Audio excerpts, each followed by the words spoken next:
So I already collecting several of different um, plants that might be will give us an idea what happened actually around here. So I will start with this one. It's a pine leaves. Pine is not the endemic trees in West Java, especially in these kinds of altitude. So remember when I said that Dutch want to find some new commodities that might be can give them the the how I say the benefit, the money, the margin, and etc. They introduce several of plants. One of them is a pine because if you notice, they will take the shafts of the plant and they will make some. They will sell that to the chemical industry because it has the Economic benefit. yes economic benefit, but also have the disinfectant chemical. So if you grab this one and you smell, it smells like you're cleaning Floor. soap. Soap. Or if you want, yeah, you smell. It's some kinds of the antiseptic thing. So because it's not come from this ecosystem, it's really hard to decompose. If you go there and you find the some pine trees, see to the forest floor, and you will see it's there, almost always there. It's really different with these kinds of the leaves. It's it's arakis in arakis. It's a legume. Legume. It's give a lot of nitrogen to the soil, and it's really give the benefit. That's one of the reason if you want to have the one of the benefit if you have the agroforest. These kinds of trees, these kind of leaves give the nitrogen, and we talk about how plants communicate to each other. There is we talk a lot about microbes, and a lot of that are symbiosis with the trees and in the ecosystem.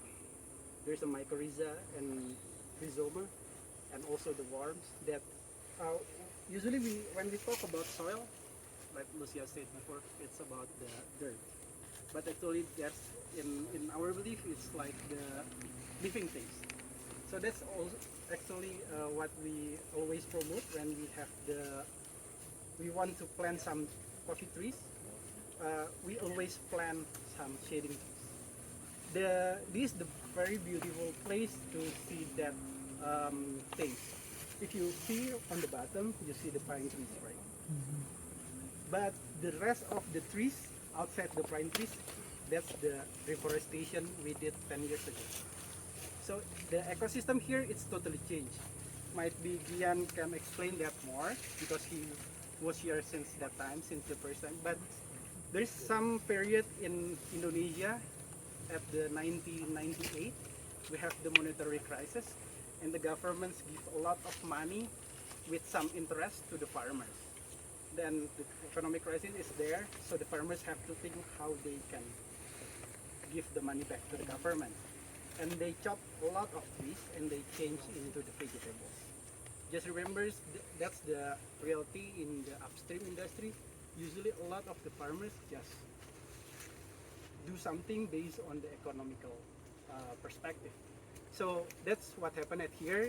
A lot of the trees are chopped because the vegetables which they plant cannot grow if there's some shading trees. So the ecosystem is changed, the erosion is a lot, and then 2009 we try to fix that.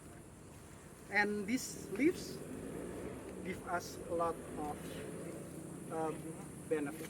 This one. Seems like this. Seems like this, but it's on the floor. That can grow. It's the first plant usually grows when there is some fire in the forest. It's legume. In Aceh is Kaliandra, pete, pohon pete Cina. And this one, it's really interesting plants. In Sumatera it's called arsam. In Gayo, apa namanya? Pakis ya, kayak pakis-pakisan tapi yang di bawah. Ya. these trees give us an idea that the pH level in the soil is slightly acidic, and that's also the good indication if you can plant some coffees for Arabica or Madara. Is that, Abby, is that a fern? Yeah, Yeah, it looks like a phone. Yeah. Okay. Yeah, and there's a one area in Sumatra which is very unique. It's called Lintong. Where's the coffee, if you have heard about Blue Bottle or Solo Batak, come from?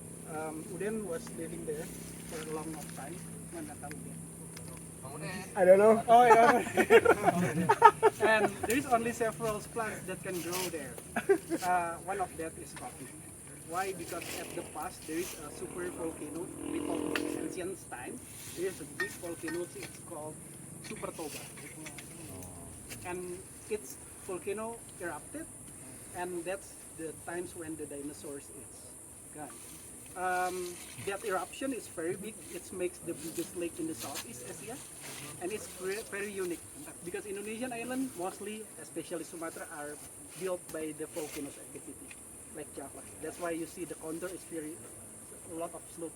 But in Lintong, it's a flat in the 1400 meters above sea level. All the deep minerals comes up and buried all the L. And it's really hard to the farmers there to grow the coffee, so they have to make the topsoil by themselves. So composting for them is daily activity they have to do. If they want to plant some coffee trees, they have to dig around 1 meters, make sure there is no big rock under the hole, and they put all the soil there. Put the organic materials there and leave it for 1 year, and then the next year they plant the coffee. The coffees there are not have the harvest until 7 years old, but it can last up to 35 years old with the same productivity. Wow. That area, it's quite unique. It's become I would say it's like the MSG coffee for Indonesian coffee because I have to be honest that the coffee from export from Indonesia, it's not only come from Indonesia, because the commodity price for the coffee in Indonesia is quite high. So we import some coffee from Papua New Guinea, from Timor-Leste, from Vietnam, even from Brazil, and we mix them. That's also another issues why we really hard to get the consistency in the big level. But by having the Lintong coffee at that kind of blend, it's always changed some nuance in that coffee. So yeah, if you have a time, a chance, go there. It's really interesting area. Yeah, actually any question up to this point? Otherwise we go off again. But I have a question about what is your rainfall? Here Yeah, what's your average rainfall? in West Java, at least 1200 millimeters per year. Yeah. Up to these 2 years is anomaly, but before these 3 years, its maximum is 2,600 millimeters per year. That's why it's very humid at here. And our record 2 years, 2 years ago, at last year and 2 years ago, is can reach 3,000 millimeters. It's quite challenging. That's why we see the numbers of production is going down, because there's a rainfall outside the rainy season, Yeah. and it always has the cloud in Indonesia. So it's really hard to have the open rice bed like we have even in Thailand they did it, in Vietnam they did it, but in Indonesia it's really hard. And by these kinds of situation, we found Giling Basai. Hidup yang basah. Just to produce the coffee. So I want to ask the foreign participants, so this terrain, how steep it is, even just looking up this